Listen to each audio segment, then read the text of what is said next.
Hello and welcome to Series 1, Episode 4 of Commander Fodder.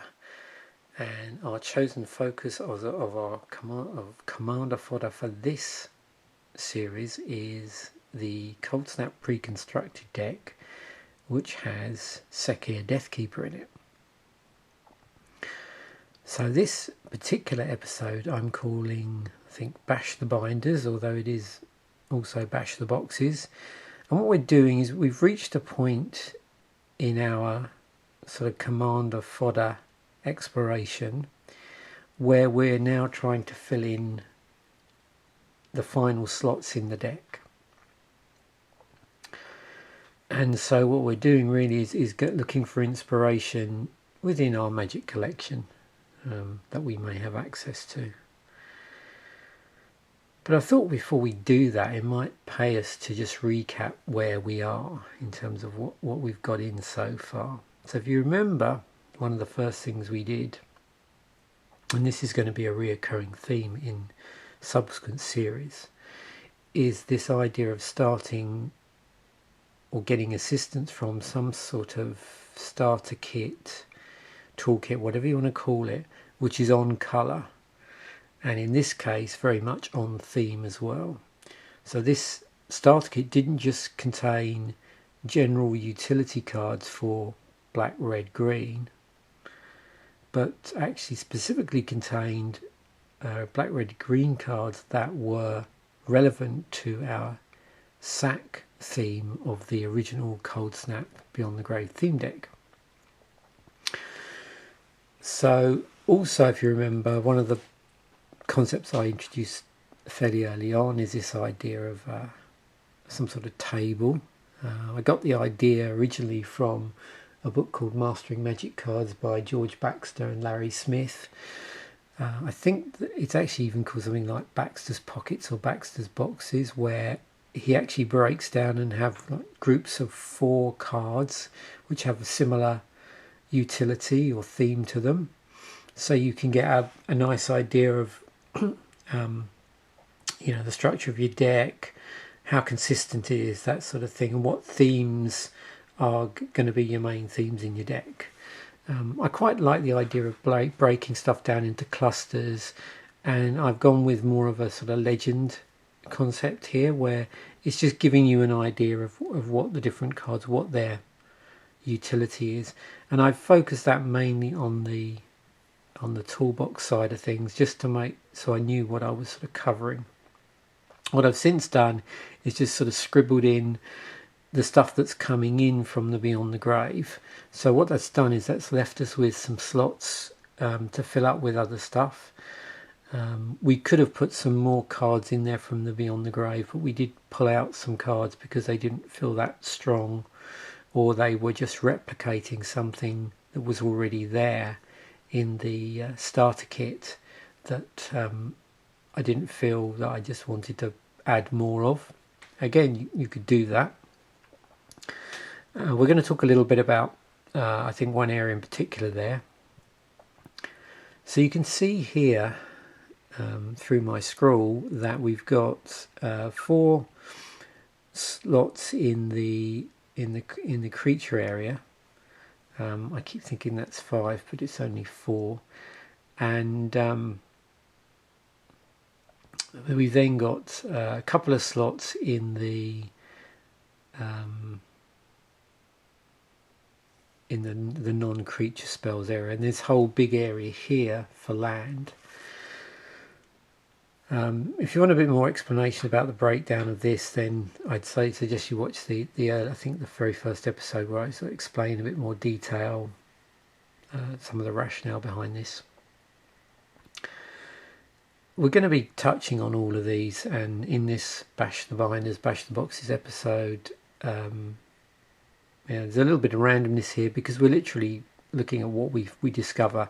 I've already, to stop that getting too random, I've already pulled out a number of cards which I think would go with certain themes if we want to pursue it. So what we're looking at is, do we want to just keep with the theme of the deck 100% and just fill that with cards that do similar things?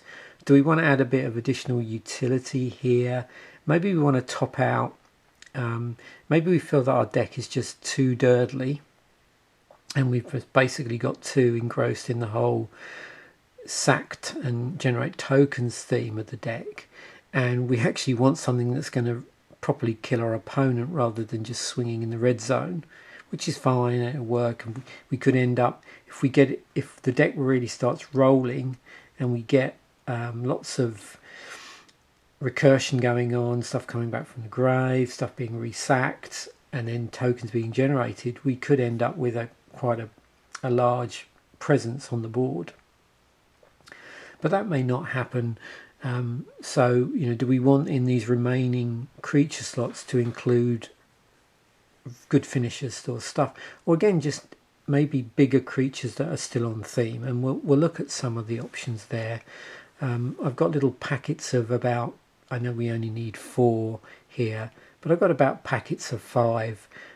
We've got such good mana fixing in here, there's so much of it that one thing we could do is use some of our land slots, because we've got quite a bit of, there's like slots for 39 lands in here, including the ones we've already chosen. So again, we could utilize some of that. And then once I've done that, and just pulled, looked at specifically those cards, we'll go a bit deeper, start looking through some binders, and just basically explored some things I know have come up in comments to do with this as well. So thanks for people that have commented, and that's obviously either alerted me to something that I hadn't thought about, or made me think, there was something I had thought about originally, but maybe I should talk about it anyway, because initially I thought I'd put that to one side, but as it's been brought up, let's talk about it in the deck. One of the things here was we weren't necessarily trying to build the best Sek'Kuar Deathkeeper deck. That's not really the point of this, or even the series. The series is about taking a theme from a pre-con, because I know when I've opened pre-cons, a lot of viewers have got quite excited about the cards in there and how they'd fit into certain formats, particularly Commander. So that's where I suppose the original idea came from. So we've been trying to just keep, okay, here's what Sek'Kuar Deathkeeper, the Beyond the Grave deck's all about. If we really rolled with that, where would it take us? What would it inspire us to do if we locked in on that at the sort of exclusion of all else? So again, part of this episode is to look at how that concept inspires us, but also to say, well, did we miss anything? Maybe there's stuff in here, utility, that in our sort of single-minded attempt to keep with the sack concept, is there other stuff that just either on the periphery, or stuff that's quite far out, but would actually fit in with the deck and would provide us with some sort of finishing strategy? So anyway, let's start to get on to the interesting bit. And we will now bash the binders. So before we do that, let's just do a quick look at what we have so far. So we have our on-colour starter kit, toolkit, whatever you want to call it, the Sek'Kuar Deathkeeper from the original Benny Smith article. There's links to that in the first episode of this series, so all that sort of relevant stuff. So I'm not going to go back through these in any detail because I've been through this, but just quickly flash through just to refresh your memory. So you can see a lot of sack stuff there, some on-colour mana fixing. There was also the universal component in here, so this stuff would go into basically any deck.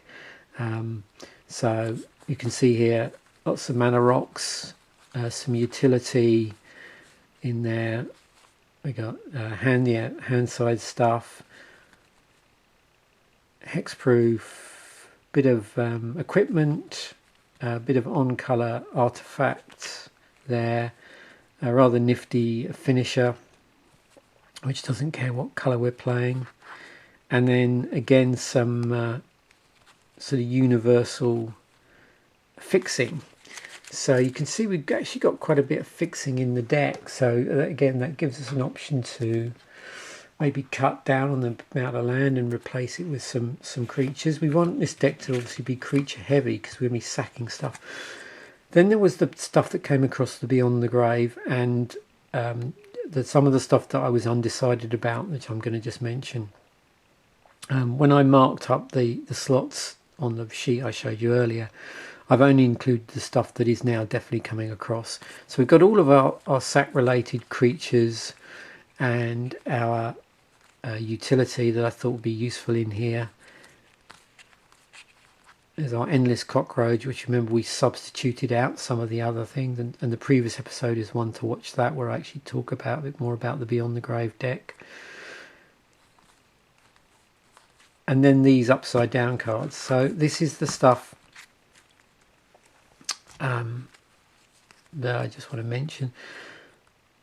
I felt that a lot of these covered stuff that was already in the deck, and I didn't really want to add these at the expense of other non-creature spell utility that I could add. Also, we were sort of running out of slots in that particular area, and I didn't want these to take up creature slots. But one thing I did find quite interesting is I was sort of taken by, a ritual effect, and I did make me think, how could we, if we wanted to maybe put a creature in to replace this, how could we do that? So that's just something I want to talk a little bit about first, very quickly. Because now what we've done is we've seen all the stuff that occupies the deck so far. Again, there's going to be some stuff that's going to be taken by basic lands. Not something I really need to go into any detail, but just, there's obviously going to be slots left after we've added our non-basic stuff, which I am going to talk about in here, which, you would need to fill up. So last episode I did talk a little bit about this, and I was looking at Satyr Hedonist. Of course, one of the problems with using a creature to do this is you're paying a cost to get the creature in play. And then you're just waiting until a point at which that mana is going to be useful. So you've sort of revealed what's going on. That's one problem. But some of these I was really interested in just showing you the sort of creatures that are out there that have this Satyr Hedonist type, ability of generating mana. There's different ways of doing it. You can have something like Priest of Gix, which basically puts back in the mana that you've invested in it and filters it a little bit. So you've got 2 and a black, you put it into play. When it comes into play, it generates 3 black mana. In this deck, it does make a little bit more sense because you can also then at a later point sacrifice this to generate a token, get it back through some graveyard recursion cards, which I'm also going to talk about. Some of the stuff that's in the deck already, some of the stuff that isn't, we can talk about. So you can do some interesting stuff with a card like this. Then we've got Songs of the Damned. Now with this one, it does depend on the fact that you haven't, at the point you play this, attempted to bring anything or too much stuff back from the graveyard, and there's creatures sitting in your graveyard. This card, it's a single black, like Dark Ritual, but with this one it adds black to your mana pool for each creature in your graveyard. So it just depends on where you are in your deck at the point you are in, whether you've got lots of creatures in there and you haven't managed to recurse them yet. It makes more sense, but if you're sort of bringing stuff back as fast as it's going in, then really this isn't the card for you. I found this card really interesting. This is SlowTV. Adnate, I think that's said. Now, this came from Alliances, and if you remember some of the cards in here, because of the theme of the Coldsnap block, the Coldsnap set, and how it fitted into the sort of made-up magic lore, surrounding the Ice Age block. I did take a look in there and I found this. So these came in 2 different flavours. Back in those days of Magic, it wasn't uncommon to have different artwork in some of the sets. So it's 1 and a black to play, and then you can tap it, sacrifice it.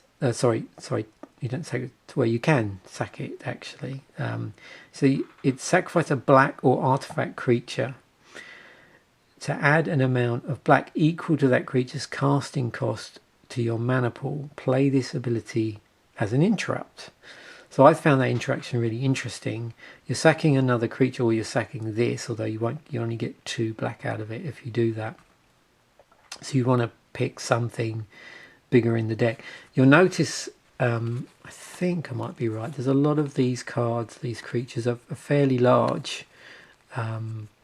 If you say sacrifice an Ashen Ghoul, that's like 4 black mana.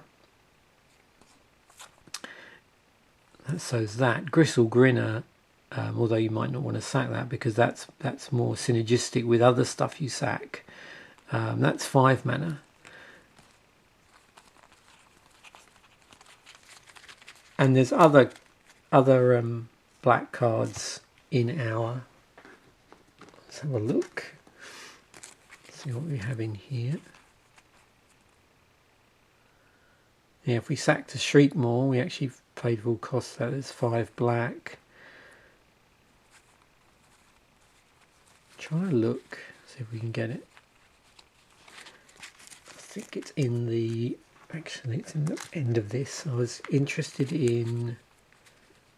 Where's it gone? Yeah, Endless Cockroaches. So Endless Cockroaches, 3 mana, and when it dies, it comes back to your hand.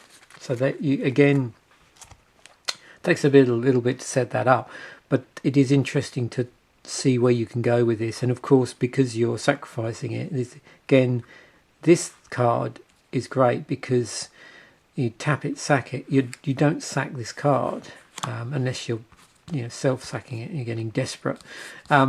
So that's a replayable effect. So I thought that was just a really interesting find in Alliances, which is relevant for where some of these cards came from. And then I did take a look at this. I can't even remember if I mentioned this. This only really works as a concept. And the other thing is, this is a green card. Green, sacrifice it, add 3 mana of 1 colour to your mana pool. Whenever you play a multicoloured spell, you may return Verdant Eidolon from your graveyard to your hand. So yeah, it's actually a way of getting itself back on the card itself. It really depends in here, the proportion. To play a card like that, you'd have to look at overall what sort of multicoloured cards you're playing and whether that's going to be a thing. Certainly if you're recasting Sek'Kuar, then yeah, that's going to trigger that. But I just thought it was just an interesting avenue to explore, in what is a commander fodder concept.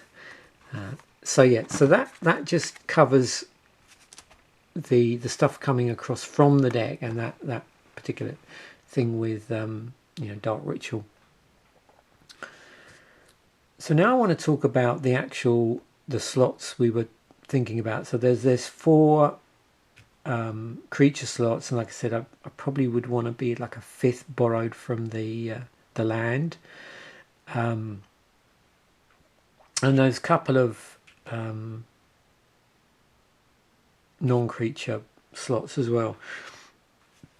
So what I want to do is just talk about some broad concepts here.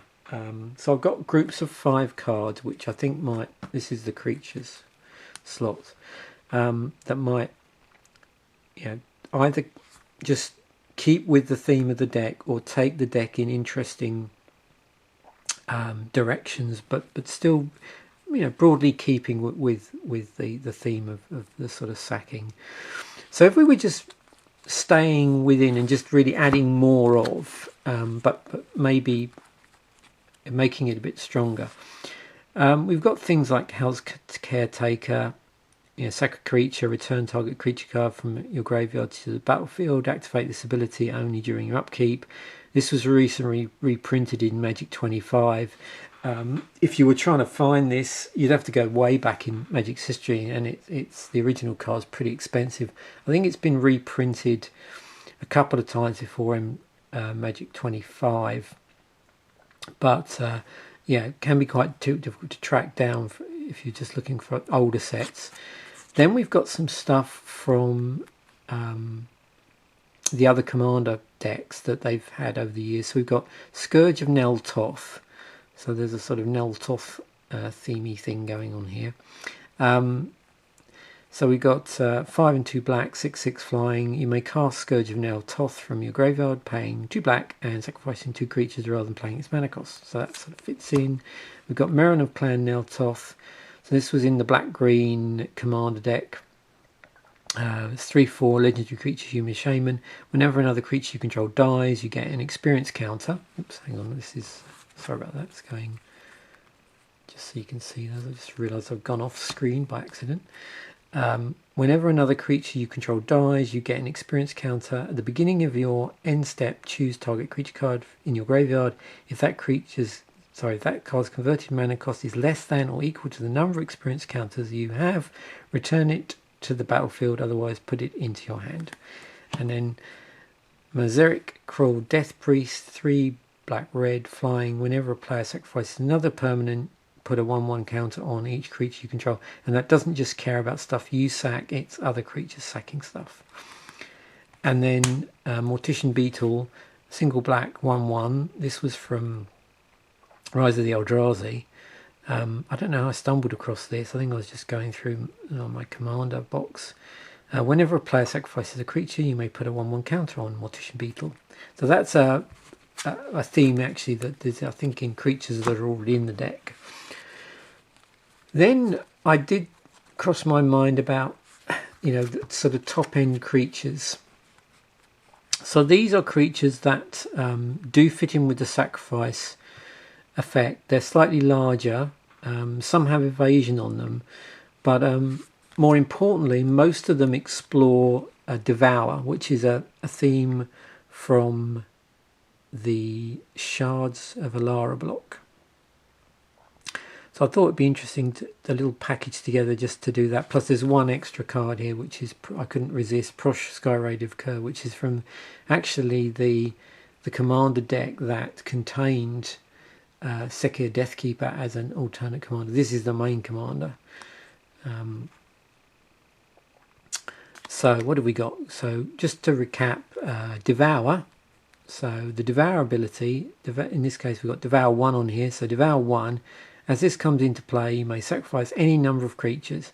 This creature comes into play with that many +1/+1 counters on it. It's a 3 red green, so it's costing 5 to cast for a 5/5. But if you devour a load of stuff, of course it gets bigger. Unfortunately, there's no trample on this or evasion or anything like that. Marrow Chomper, another 5 mana card, 3 black green. It's only a 3/3. Devour 2, so this puts 2 +1/+1 counters on for each creature that you sacrifice as this comes into play. When Marrow Chomper comes into play, you gain 2 life for each creature, so it's more of a utility card in this. It's not going to get, although it is to Devour 2, it starts off with allowed power and toughness. So, but again, I just wanted to sort of explore and bring up this Devour theme. When we go through and look at some of the binders, I'm going to pull out that particular block because there's some other Devour stuff I want to talk about.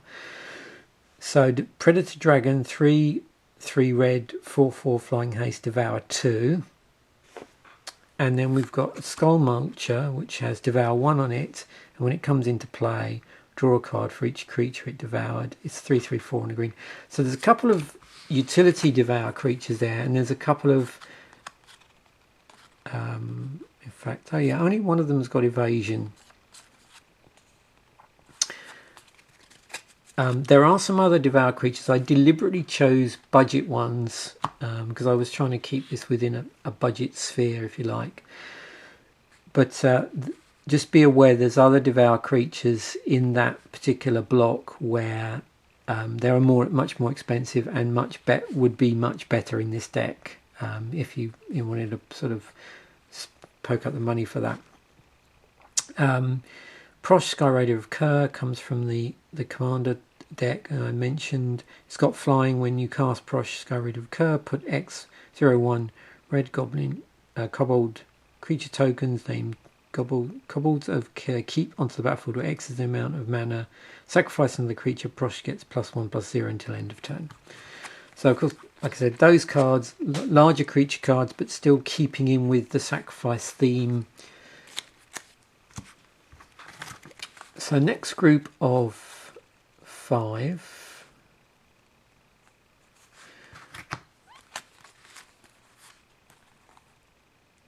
So this is more looking at a general sort of utility creatures. There's a sort of power toughness theme here to some degree. So again, it's just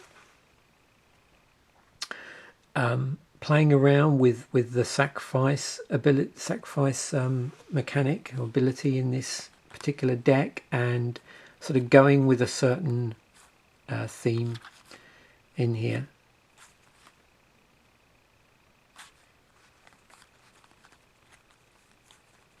In fact, mainly 4, and then the 5th one is again, I'm just trying to keep this as sort of groups of 5. So we got Carrion Feeder, single black, 1/1. Carrion Feeder can't block. Sacrifice a creature, put a +1/+1 counter on Carrion Feeder. Deathbringer Thoctor for. I've done it again. Sorry. There, Carrion Feeder. Deathbringer Thoctor, 4 black red, 3/3 creature. A zombie beast. Whenever another creature dies, you may put a +1/+1 counter on Deathbringer Thoctor. Remove a +1/+1 counter from Deathbringer Thoctor. Deathbringer Thoctor deals 1 damage to target creature or player. Here's a Meseric Cruel Death Priest again. It's got flying. Whenever a player sacrifices another permanent, you put a 1/1 counter on each creature you control.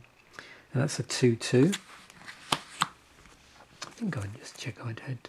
Yep, that was in my other group of 5. Scarland Thrinax.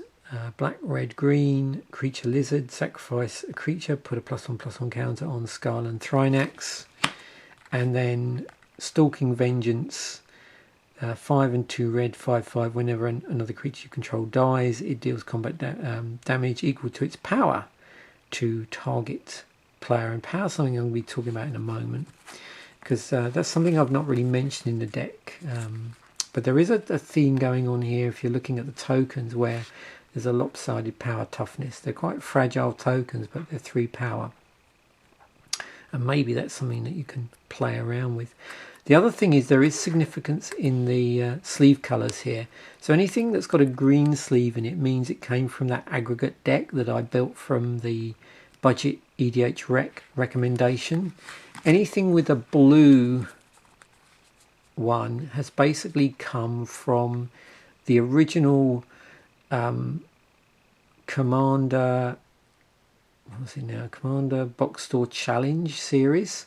So that they would have been things that ended up in that kit, or that were added to it. The Hell's Caretaker got added, but these other ones came as a result of just various cards from toolboxes. I'm trying to think what they're called now. Deck builders toolkits that I was sort of putting in there, and then the ones that are unsleeved, the stuff that I just pulled from my collection to speed things up when we come to bash the binders. And then finally, this is really just 5, I suppose, and they're not really iconic cards, but just 5 larger cards or more utility cards that I just thought might be interesting in the deck, and I just grouped them together as the final 5. They don't really share a theme, but you know, I suppose this is the, would you even call this the good stuff things. So we got Lord of the Pit, 5 and 3 black creature demon, flying trample. At the beginning of your upkeep, sacrifice a creature other than Lord of the Pit. If you can't, Lord of the Pit deals 7 damage to you. It's a 7/7. Archdemon of again, another one from that particular shards block. Creature demon, flying trample. At the beginning of your upkeep, sacrifice a non-zombie creature, then put a 2/2 black zombie creature card into play. 2 and a black, legendary creature god, menace indestructible, Bontu the glorified. So this is Bontu the glorified. Bontu the glorified can't attack or block unless a creature died under your control this turn. 1 and a black, sacrifice a creature, scry 1. Each opponent loses 1 life and you gain 1 life. Howtao, Honoured Physician, 1 and 2 green. Tap, put a target creature card from your graveyard on top of your library. Activate this ability only during your turn before attackers are declared. And Yizan the Wanderer Bard, 2 and a red, 2 and a green, 2 green, tap, put a reverse counter on Yizan the Wanderer Bard. Search your library for a creature card with converted mana cost equal to the number of reverse counters on Yizan, then put it into your battlefield, then shuffle your library. So yeah, I think what this really was it was on colour, larger creatures, larger utility creatures, that were on theme, and also some graveyard recursion and tutoring package. So pretty random, that one, but again, this is just stuff I stumbled across and thought that might be worth just highlighting. So I hope that gives some ideas for some creature stuff that might be at home in this deck. And then you remember I said there's the other 2 slots which are in the non-creatures. Now this is more utility stuff. Some of these are interesting spells that are attached to creatures which could be going to that slot. And these are just 2 ofs, and again they tend to be themed, so I'm just going to go through some different themes here and just to give you ideas for stuff. So we've got a couple here. One's a creature, one's not. One's a non-creature spell. Again, they go in that sort of utility spell slot, a non-creature spell slot. So we've got Pathbreaker Ibex, 4 and 2 green, 3/3. Whenever Pathbreaker Ibex attacks, creatures you control gain trample and get XX where turn to turn, where X is the greatest power among creatures you control. If you've got a token in play from Sek'Kuar Deathkeeper, then you know you're at least going to get 3 power, so that's going to be +3/+3. We've got Overrun, so creatures you control get +3/+3 and gain trample until end of turn, and that's 2 and 3 green. So that's our sort of overrunny, type of pump type effect, 2-card package. Primal Vigor. So now we're moving on to see what we've got here. That's pretty easy to see there when you see them side by side. So what this is doing, a couple of things here. We're putting tokens into play, so I thought it'd be interesting to have token multipliers. So we've got Second Harvest is an instant. For each token you control, put a token onto the battlefield that's a copy of the permanent. That permanent is 2 and 2 green. So these cards obviously work best. Well, Second Harvest works best if you've got a lot of stuff in play, a lot of tokens in play. So it's a question of if you'd only play that when you're in a position to really leverage that card. Primal Vigor, a bit more interesting. If 1 or more tokens would be put into the battlefield, twice as many of those tokens are put onto the battlefield instead. And if 1 or more +1/+1 counters would be placed on the creatures, twice that many +1/+1 counters are placed on that creature instead.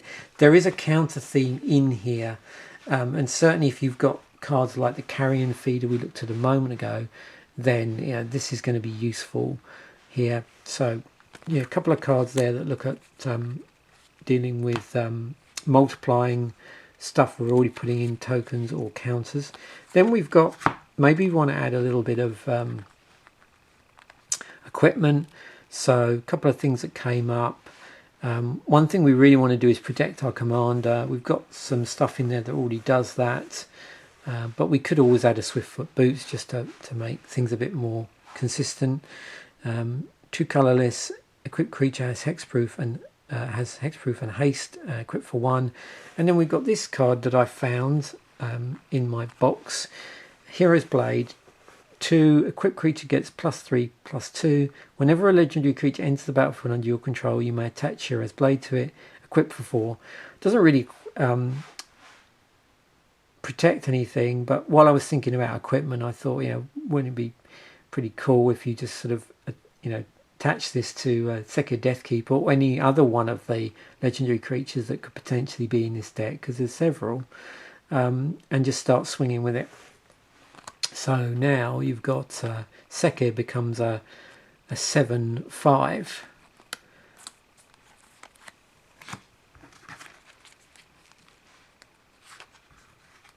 Okay, oops. These utility cards, again, both enchantments, they just care about the sacrifice theme of the deck. So we've got Vampiric Rites, 1 and a black, sacrifice a creature, you gain 1 life and draw a card, and quest for the graveyard, single black.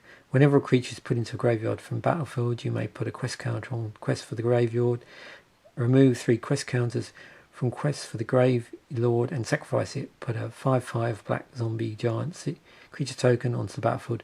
So that's just again a way of reminding us that, are there some enchantments out there in Magic's history which would work really well in this deck and just get triggered as the sacrificing theme of the deck's going on.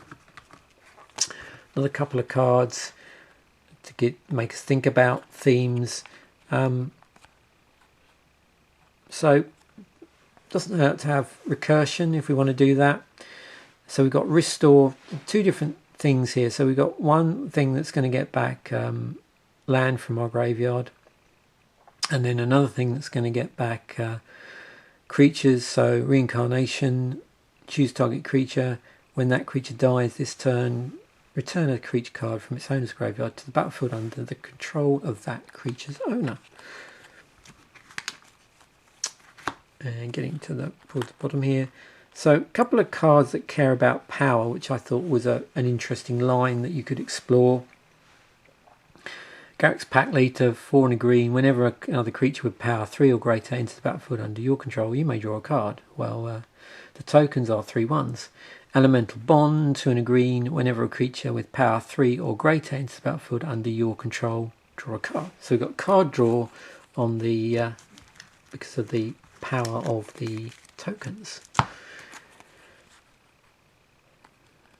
And then I think I've already mentioned Stalking Vengeance probably came up before. Let me just check and see whether that was a different... Yeah, I'd already mentioned Stalking Vengeance. It was in that package, so obviously you wouldn't want to put it in twice. But I thought I'd just come back to this because it is related to the Warstorm Surge. So we've got 5 and a red. This is an enchantment. Whenever a creature enters the battlefield under your control, it deals damage equal to its power, target creature or player. And then Stalking Vengeance, 5 and 2 red for a 5/5 haste. Whenever another creature you control dies, it deals combat damage to its power to target player. So this, particular types of card care about power, and if you've got some of your tokens dying because they don't care what the creature is, whether it's a token or a non-token, then this might be something that could be a possibility in here. And you can see by the colour on this one, these would have come from that aggregate EDH build that I did from EDH Rec. Another just couple of cards that did come up here while we were talking about legends. It's always very tempting to just put other legends in an EDH deck. And of course you've got a couple here. This is obviously the Zara Aryan deck. I think I've done one on the deck. A particular deck that was featured on Magic the Gathering Online before the Commander product actually came out. And they built a couple of decks. There was an enchantment deck, and then there was this deck, which was a dredge deck actually, with this as a commander. Dredge is an interesting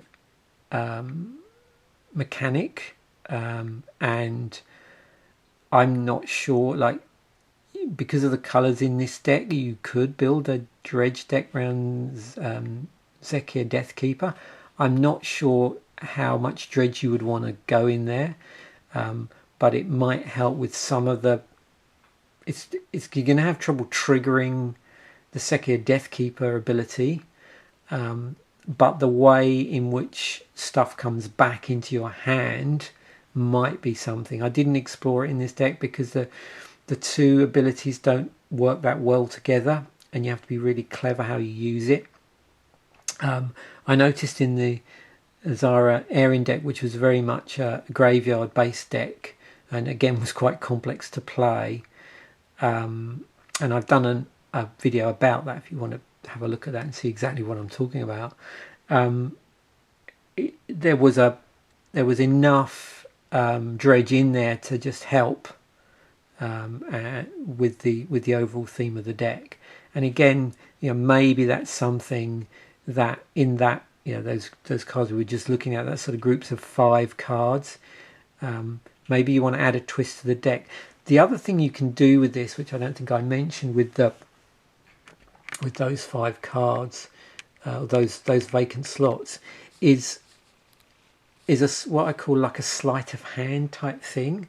So you've got this deck with Sek'Kuar Deathkeeper, and everybody thinks that you're basically durdling around with graveyard recursion, and maybe you're not that serious a threat. And then in that slot, you've got 5 just obscenely powerful on-color cards, and then suddenly they just come into play, or maybe there's a combo in there of some description. So again, just something else to think about in those vacant slots. But one thing you can do is you can always fill them up with legendaries. We got legendary that will give you card draw if that's something you're worried about. And of course we got our old friend, one of the original Elder Dragon Highlanders. We could just put that in for flavour. So just something I thought people might be interested in. So that's it from the what I'd pulled out already, from the creatures and non-creature spell side of things to fill those slots. What else came up? Something that was sitting in a deck builder's toolkit, which I'd completely forgotten about. No, actually, that's not true. This one, I opened the green-black commander deck, or a copy of one, and put that in the Box Store Commander Challenge box of cards. This was a Eldrazi Monument. It's an expensive card, so you would only want to use this if you're doing a budget build, if you happen to just pull the card. But this is a good example of again, one of these themes I think some people forget about, which originally EDH was all about, was basically going through binders and just finding stuff you'd pulled. Some of that stuff might just be bulk rare that doesn't make any sense except in the sort of format that Commander is, but other things could be just really powerful cards that happen to fit in, and this happens to fit in. So 5 colourless creatures you control get +1/+1 and have flying and indestructible. At the beginning of your upkeep, sacrifice a creature. So you get to sack a creature. If you don't, sacrifice Eldrazi Monument. The other thing with this is it doesn't interfere with any other sack effects. So the fact that something's indestructible, you can still sack away with other cards, and this has a sack effect on it in itself. You just got to make sure you have enough cards in to play. It doesn't care about whether these are creature or non-creatures, but again, you really want to be sacking, say, something like a let me see if I've got it still. Here we go. Yes, I do have a spare copy. And then this cockroach as your sack outlet. Obviously that's going to then make this a target, but that doesn't really see. Someone's got to find a way of getting rid of this, so exiling it basically, so it doesn't go into the graveyard. Actually, does that? Yeah, no, it's when it dies. So yeah, so there's ways of dealing with that. Opponents might want to deal with that, but again, there's loads of fascinating stuff you can do Moving on to just the whole thing of non-basic lands. I'm going to touch a little bit about this when I go through the binders in a moment. But here's stuff that's already leapt out because it's been within plain view. The Sek'Kuar Deathkeeper from the Commander deck, so that was the Prosh deck. Obviously there was a load of utility land in there that, you know, if you had that deck you could use. But you know, some of these cards are quite expensive to buy as singles, but if you've already got the Commander product, then that's no big deal. So we've got things like Temple of the False God, Command Tower, Opal Palace. Then we've got the Guild Gates. So the Rakdos, Golgari, and the Gruul Guild Gates. They don't really do much. There's no extra utility, and personally, I actually prefer, if I'm adding tap lands in, I always like something else going on. So you know, what I'm thinking about is the refuges. So there's only 2 of the on-color refuges from that particular deck. Obviously there's the third one, was it green black. Then we've got things like Golgari Rock Farm, which is the green black one from the original Ravnica block. Again, there's a cycle of those in all the different 2-color combinations, and that, you know, again, something else to put in these cards. I think the prices are quite variable on them depending on what decks they get played in, because they're going to be modern legal, and you know, and eternal legal. So I suppose it just depends on how much certain color combinations are played and whether they're played in deck. But you'll often find with some of the 2-color mana fixers in the Youth in EDH, you'll find the prices on them varies quite considerably depending on what decks they might be popular in, what color combinations. But generally with the things like the Guild Gates, you know, and the refuges, it's not an issue. So you know, I don't see the prices on those being particularly prohibitive. Other things to watch out for, we've got on-colour utility lands, so Grim Backwoods, tap black green, sacrifice a creature, draw a card. Pretty straightforward. I'm trying to remember, I don't know if that's in the original toolkit. I don't think it is. But again, that's something that, you know, you might want to put in within your available land slots. We've got plenty of room in there. And then the other thing, I noticed this turned up in the deck, only the green one, is the Vivids. Vivid Grove enters the battlefield tapped when 2 charge counters on it. Tap green, add to your mana pool, and then tap remove a charge counter from Vivid Grove. Add 1 mana of any colour to your mana pool. I tend to find these quite useful personally, just looking at them. I suppose if you were trying to fix for the 2 other lesser colours or lesser colours in any multicoloured deck. So, you know, supposing most of your mana is green, but you've got a fix for your other colours, and you're just worried about how you might do that. Maybe you don't want a ton of basics in those colours.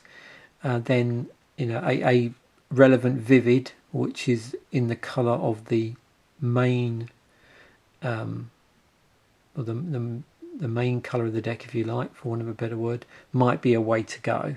And you know, there's one of those for each of the colours in Magic. And you've already seen, I mean, the other stuff that was in here, which is already in the deck anyway, was Jund Panorama, Savage Lands, Rupture Spire, and the Evolving Wilds. So other things that land-wise that I just uncovered. So I'm just rearranging some stuff here off camera. Yeah, utility lands. I may have mentioned this in the other series actually, or the other episode. So we've got Mortuary Mire, enters battlefield tap. When Mortuary Mire enters battlefield, you may put a target creature card from a graveyard on top of your library. Don't forget there's other cards, land cards, that do things like Graveyard Hate in black, which you might want to deal with. That's more on the opponent side of the board. Then we've got things like Springjack Pasture and Trading Post. I mentioned about these the other day. And these are again cards that just happen to be in toolkits that I'd opened that have just ended up in that sort of load of cards with the other Commander box store challenge stuff. Speaking of that, I think this is the last thing before we actually get onto the binders, so we're already quite far in. Crikey, 50 minutes already. Oh well. And that is just, you know, if you like me, you like all the artwork side of things, you've got a whole load of artwork to choose from when you're talking about Evolving Wilds. So just to show you here, what's that? Rise of Eldrazi. I keep wanting to call this Return to Zendikar, but was it the Battle for Zendikar block? The Evolving Wilds there. Then there was the will this be the Innistrad block? The Evolving Wilds from that one. Khan's block, their Evolving Wilds. The Amonkhet Evolving Wilds.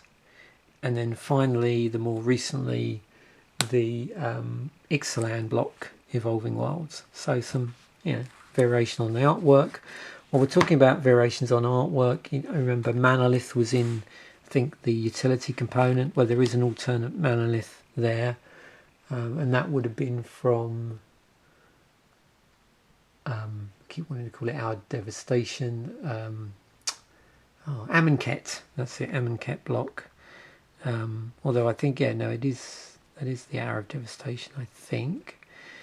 And then I just stumbled across this in again, you know, bringing it more up to date as stuff you might stumble across. So this would have been in Ixalan block. Unclaimed territory. As unclaimed territory enters the battlefield, choose a creature type, tap, colours to your mana pool. Comes into play untapped, and then tap, add 1 mana of any colour to your mana pool. Spend this mana only to cast a creature spell of the chosen type. Not necessarily good in this deck, because we're not really tribal. Well, I don't think we're tribal at all, actually. But I just, as I was going through looking at cards, I just thought this was an interesting card to bring up now, because at some point we're going to definitely be going down a tribal route, and I can see this card getting added to our toolkit at some point. So just as now's as good a time as any to bring that up, as we're looking out, you know, when you're doing something like this and there's a certain randomness to, you know, going through binders, you're going to find other cards that you might want to pull out where it's just useful to have to hand for your toolkit or for anything else you're thinking about doing. So where do I start? Oops. I think I'll just do my box first of all. Okay, so we were talking about lands. I think I've got all the fetches that are relevant. There is a 3-colour land, I think they're called the Lairs, which are way back, which are on colour tri-lands. I don't think I have one of those, or if I do, I think it's buried away somewhere in another deck. And so that's something that you might want to think about. I'm just going to flick through here. Some of these you've seen already. Some aren't necessarily particularly strong in Commander. You know, they come into play tapped, and there's a few issues.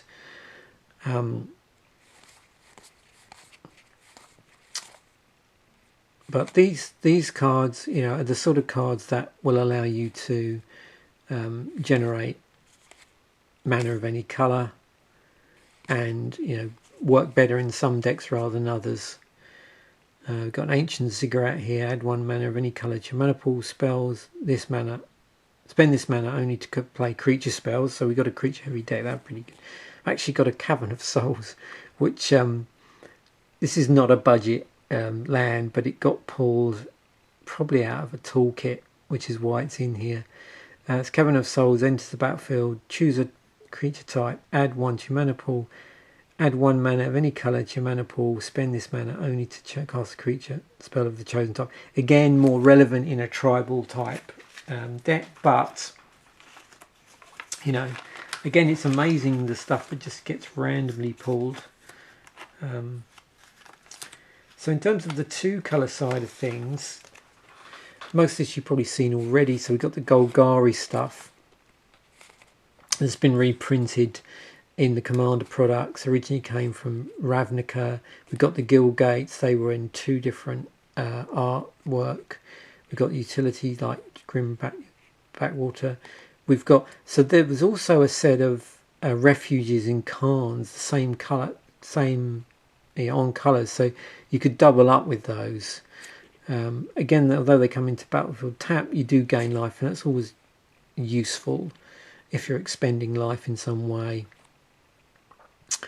The tainted lands are interesting. So in a black deck, you could have the ones for these that you know, that they all say activate this ability only if you control a swamp. Well, we are going to be controlling swamps, but again, you just have to decide, you know, how many swamps are in your deck. Is that likely to cause a problem? Then we've got, these are fairly straight tap lands. They don't have any extra ability.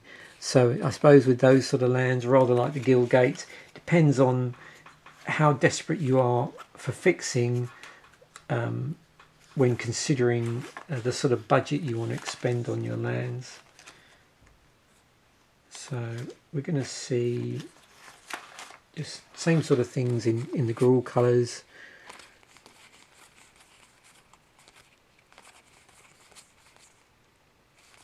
Red, green. Oh, Rootbound Crag, there you go. Rootbound Crag enters the battlefield tapped unless you control a mountain or a forest.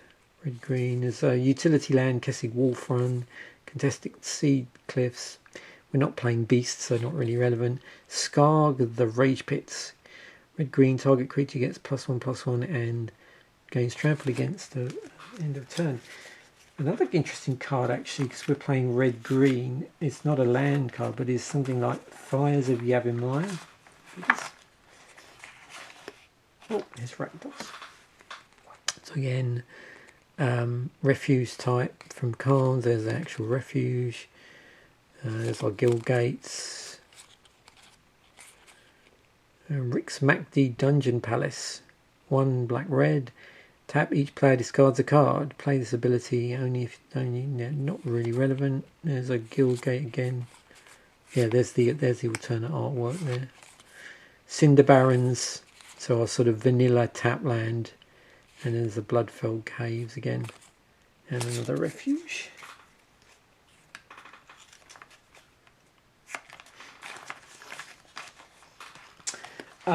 Let's have a look at yeah, we might as well look at the individual colour for these. Let's just try and get to the...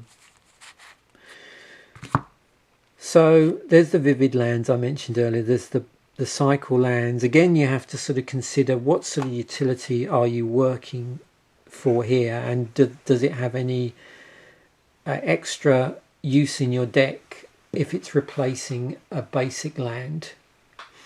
I know the cycling lands are very popular in Commander, as are the vivid lands, and then we've got other older lands here. So these go way back, sort of homelands. Was that, no, that's Fallen Empires, I think. I can never tell from the symbols. But you can see here we've got the red, certain red utility lands which may work in here.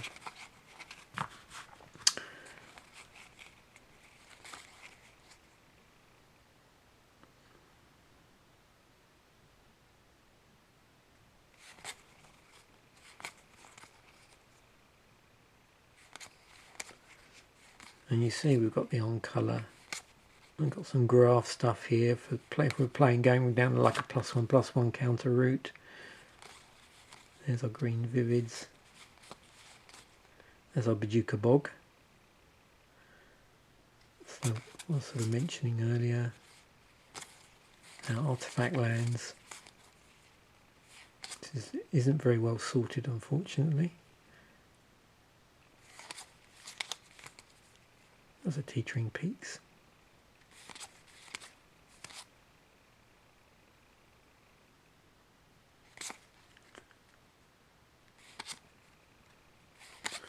Yeah, we got some interesting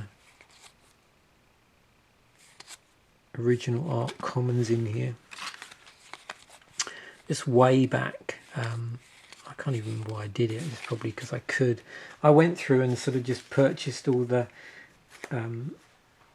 various commons from Magic's history, like one-offs, because I just thought it would be neat to have them, and that's where they've ended up, just in amongst all the other stuff.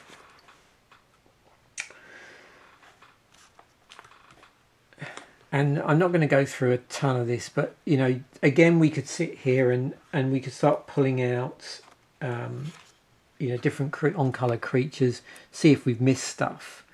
One thing I did want to mention, because it did come up in a comment, and this is an angle you can take with the deck. So anybody that's played Magic probably know that red has a lot of these you know, act of treason effects. So gain control of a target creature till end of turn. Untap that creature, it gains haste until end of turn. So the idea behind this, if you go down this particular avenue, is you basically steal your opponent's stuff. So instead of playing a lot, you know, a lot of creatures that like to be sacrificed, what you do is you play lots of cards that grab other creatures. You keep all your sack outlets in here, or your, you know, your things that sack stuff, be it enchantment or other creatures, and all your sort of sacrifice, you know, leverage or multiplier type cards, and simply just replace some of the creatures which are going to be sacked, and you just replace them with act of treason type cards, so stealing stuff. So we've got Act of Treason, Traitorous Instinct, Traitorous Blood, Mass Mutiny, those sort of cards. So that's an interesting angle with the deck. You just sack other people's stuff, which will probably irritate them no end.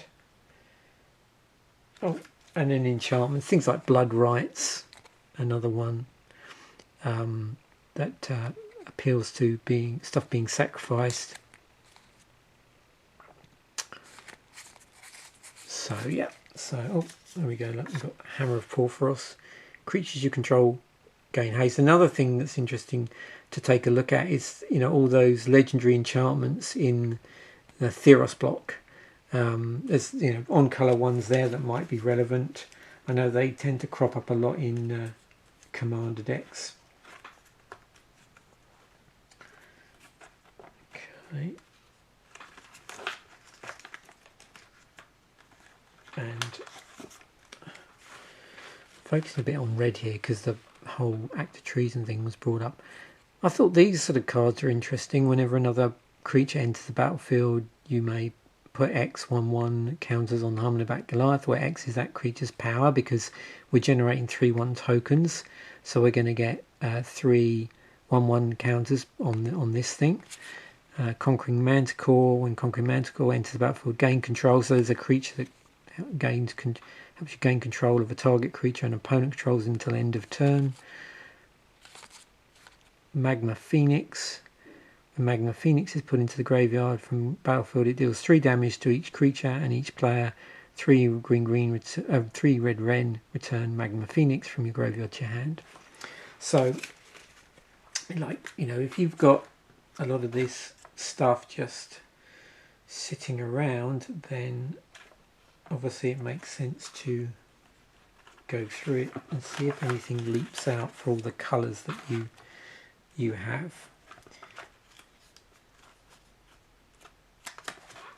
So, one last thing. What I was going to do, and this came up when we were talking about Devour.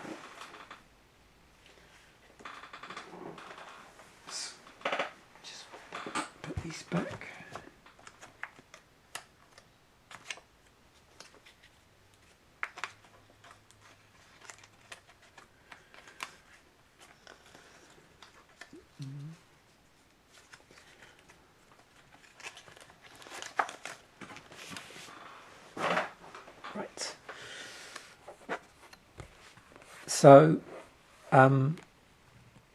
one thing you can do, and I didn't really think this through actually, only seeing part of the binder, but what I'm going to do is pull out the cards as I go through this and just bring them to the front. We're obviously looking at, whenever you do anything like this, you're looking at certain sets for inspiration. And some of that might come from just the sets that the Commander Fodder product comes from, but also it might be the colour combination. And one thing we do know, if you know a bit about Magic's history, is that the block which dealt with shards, which is what we've got here, we've got a black, red, green shard, was the shards of Alara block. So it makes sense to go through your shards of Alara cards and see what you've got. So we don't really need to look at white or blue. What we're interested in is the other side of it. We may not be particularly interested in actually on colour stuff, but it's always good to look and see whether we've got any interesting abilities. Again, Unearth is not something that I really spend a lot of time thinking about, but yeah, we've got one here. So with Unearth, 1 and a black, return this card from the graveyard to your play. It gains haste. Remove it from the game at the end of turn, or if it would leave play, unearth it only as a sorcery. So you sort of get 2 hits with this card. Once when it comes into play, and again when it's unearthed, and then it leaves play. So I didn't think that was an avenue I necessarily wanted to go down to. There wasn't enough synergy there. You got the second. You might get the, so it came back. You could reuse it, but specifically, Sek'Kuar Deathkeeper says whenever another non-token creature card control is put into the graveyard from play. So when this comes back and you unearth it, and you're removing it for the game, so it doesn't trigger a second time. If it was an interesting card which had an ETB on it, then yes, that might work better. But again, it's going to be sort of diluting down the deck to a certain degree.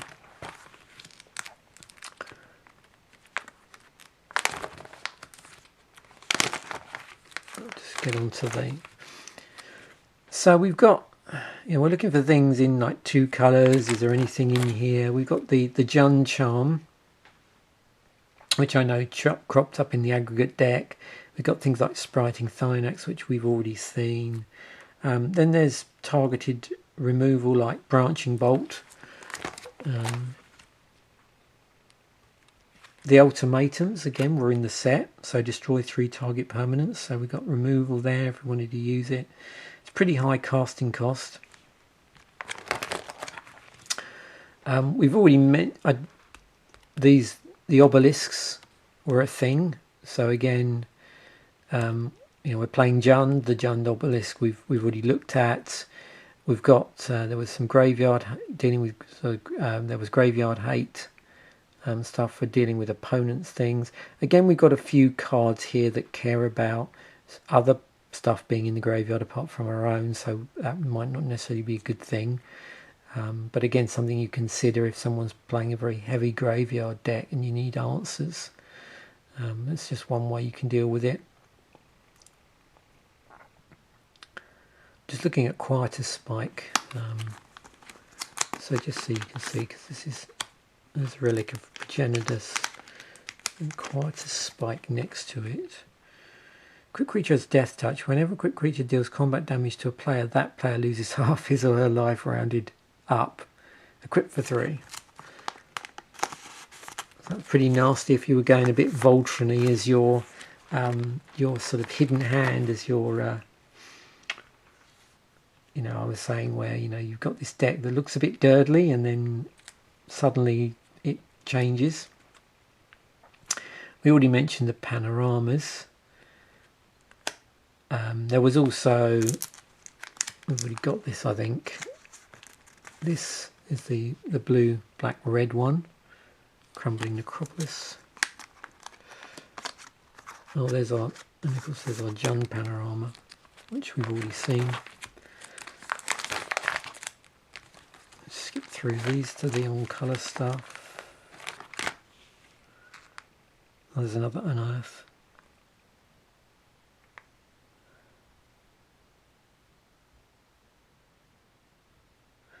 Yoke of the Damned. I was trying to work out whether that would be any good. 1 and a black enchant creature. When a creature is put into a graveyard from play, destroy enchanted creature.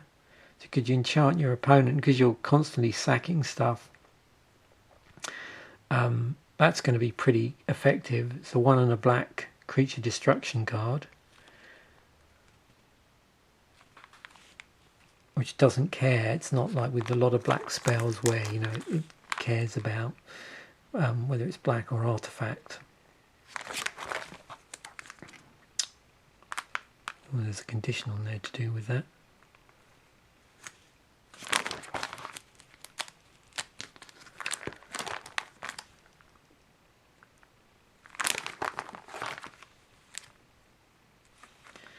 So yeah, here's another Devour card. So we got Hellkite Hatchling, 2 red-green, Devour 1. It's a 2/2. Hellkite Hatchling has flying and trample if it devoured a creature. So it's not particularly big, but you could, you know, gobble up a load of stuff. I thought I had a larger dragon in here actually, but maybe not. Maybe I was mistaken. Which had Devour on it.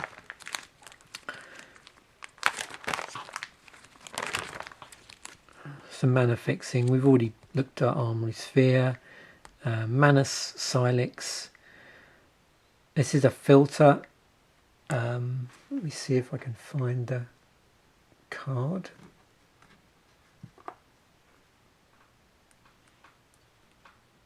Oh.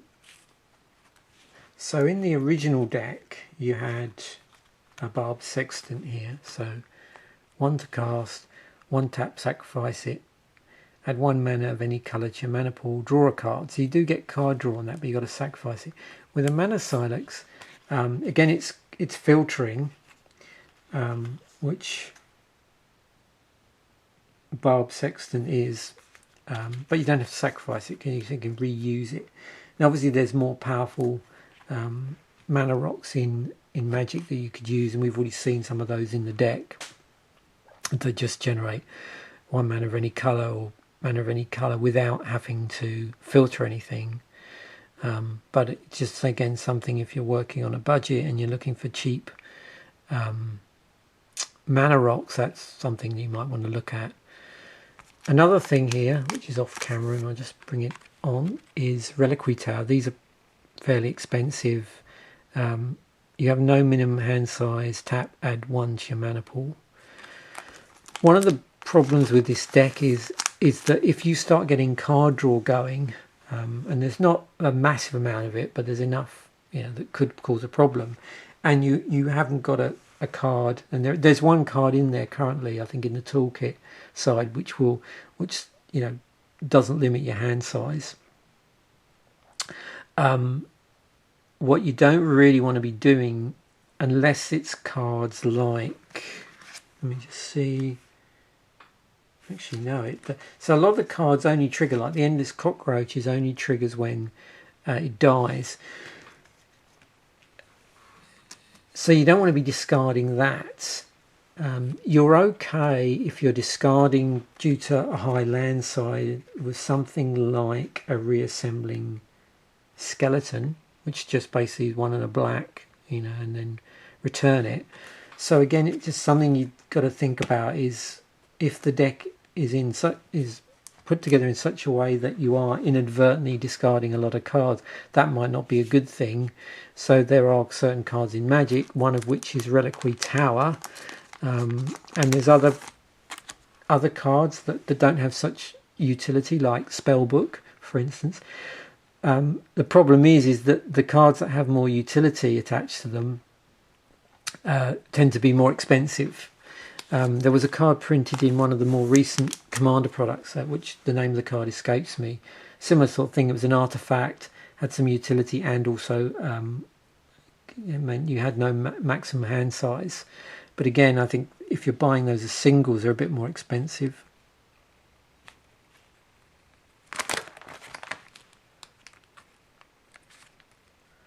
Got Apocalypse Hydra in red, green.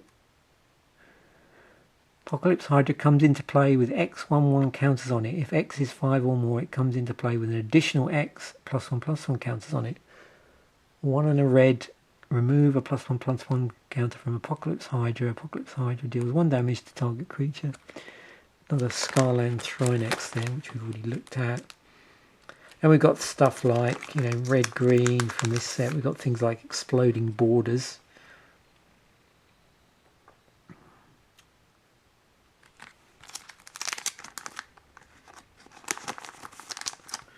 There's Malfagor.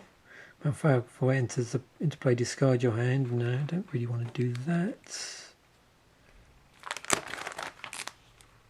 Oh, the Border Posts, another way of fixing for mana.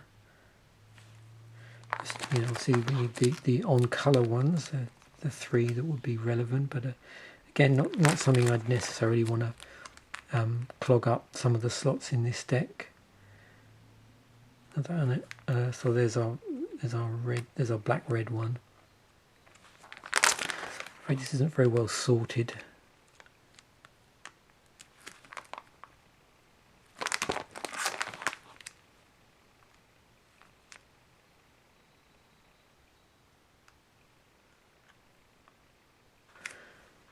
If you were going with like a high power theme, something like Mage Slayer might be interesting to play around with. 1 red green, whenever a equipped creature attacks, it deals damage equal to its power to defending player and equipped for 3. This is the card I was looking for, you can't see at the moment. So, Dragon Broodmother. Okay, now things get interesting. So this is quite an expensive card, I think. I'm not 100% sure what the current price is, but certainly puts you out of the range of budget, you know, anything like $2 or $1 and less.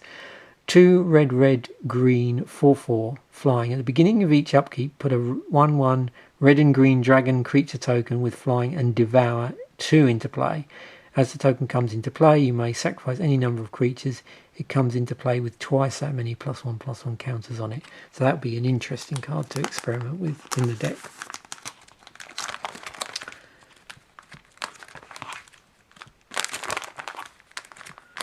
So you can see, you know, if you go through sets that are, you know, relevant to, in this case, the colour combination, all manner of stuff starts to really just bounce out for inclusion. And of course, it means you don't have to pay for it because you already have it in your collection. The other thing with the, just to show you this, the other thing with that particular block is they did produce those all foil boosters. So, which at one point were quite cheap. Unfortunately, they went up in price because I think nobody bought them. There's a foil Skull Muncher. We've already seen that card.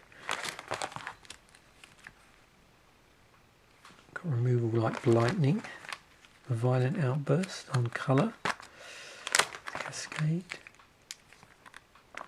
There's a nice armory sphere, foil one, if we wanted to bling up our deck. We've got a nice foil obelisk of Ban. Oh, there's a foil obelisk of Jund.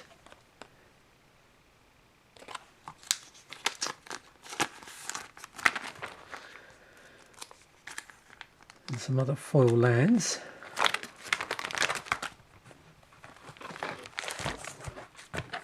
Old school stuff at the front there. And then one last thing here, and to make this quick, because this is now 1 hour 19 and I'm running out of room on the chip. So I just did mention a little bit about equipment. I think it's always worth having a look through like, you know, equipment heavy blocks, artifact heavy blocks. It's always interesting what you're going to find. So here's the I meant to say call it dark steel. Mirrored in block, that's it. Mirrored in block for stuff. There's various, I don't know, mirrors here that tap for mana. You can use as mana rocks, and then sack them to generate the tokens if that was a solution you wanted to go through. Another one of these filter cards. Well, it searches for basic land cards. Wayfarer's Bauble. What I was trying to find, I think it was in this set. Oh, we've got Darksteel Citadel. Oh, there we go. Whisper Silk Cloak. So this is another card which has... so this is unblockable. So equipped creature is unblockable and can't be the target of spells or abilities. So it's got Shroud. So Shroud and unblockable. So because we were looking at Hexproof and Shroud as a solution. Oh, and that was the other one. It's interesting, and I'm surprised no one has commented on this so far. With fragile tokens, it is tempting to play Skull Clamp, and particularly where we've got small 1/1 creatures as well, like the endless cockroaches. That could get very nasty. So you've got Skull Clamp. Equipped creature gets +1/-1. When equipped creature is put into a graveyard, draw 2 cards. Equip for 1. Start equipping it on this. This dies. You get it back. You get the picture. You can also put it on the tokens. The only trouble is, and the tokens will die because they're 3/1s. The problem is, of course, the tokens don't generally trigger anything in this deck because most of the triggers occur on non-token creatures. Shield of Caldara. Yeah, there's a ton of really... I mean, you could go Voltron as a side theme, as your sort of hidden hand tactic, or your sleight of hand tactic. And that could get very interesting. There was a... What was it now? Was it... I did find it, and I don't know if it's in this set. There's a Scythe... Oh, there we go. Scythe of the Wretched. So yeah, this thing has 2 to cast. Equipped creature gets +2/+2. Whenever a creature dealt damage by equipped creatures this turn is pulled into a graveyard, return that creature to play under your control. Attach Scythe of the Wretched to that creature, and it's equipped for 4. So that fits in with that stealing stuff theme we were doing. If you were going down there and you wanted to, also introduce a bit of Voltron in there. I think we'd already got, I can't remember if we'd already got Loxodon and Warhammer in there, probably. It's always nifty to have a little bit of equipment in a commander deck. There's, Gilded Lotus was in this set. 5, tap, add 3 mana of any one mana colour to your mana pool. Oh, 8th edition. Bringing up the rear. Yeah, so lots of sort of standard cards in here that we could look at if we just wanted to find stuff. I don't think there's anything that particularly... We've got Obliterate, 6 and 2 red. Obliterate can't be countered, destroy all artifacts, creatures and lands. They can't be generated. Pretty nasty. And Stone Rain. Want to mess with people's lands. Got a bird here. Some Mana Dork. Oh, there's a Shivan Oasis. Looks for red and green. Disrupting Scepter and a Distorting Lens.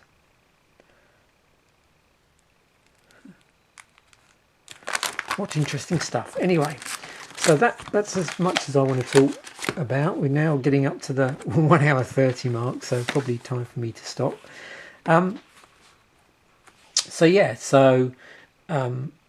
Some interesting stuff to think about, a ton of stuff to think about actually. Reach over it. Try and put this back on. You can see how easy it is to fill vacant slots with, if you've been collecting Magic. It's amazing what you pick up. This this binder, if you're interested, how this came about was quite a few years ago. As probably people know, I tend to play online, and you know, I mean, when I first started, I loved sealed more than drafting. I've got into drafting a bit more now, but I still really like sealed, just the concept of. And so what happened was, we played a lot of sealed in the house, and we just literally went through that particular block as an exercise. And so those are all the cards that got pulled. It was basically, we did it on a smaller pool. We did it 5 packs of each. And so basically that's the result of that. Anyway, there we have it. That's the 4th episode in the series Commander Fodder, and the fodder in question is the Coldsnap Beyond the Grave deck. Thanks for watching. Bye for now.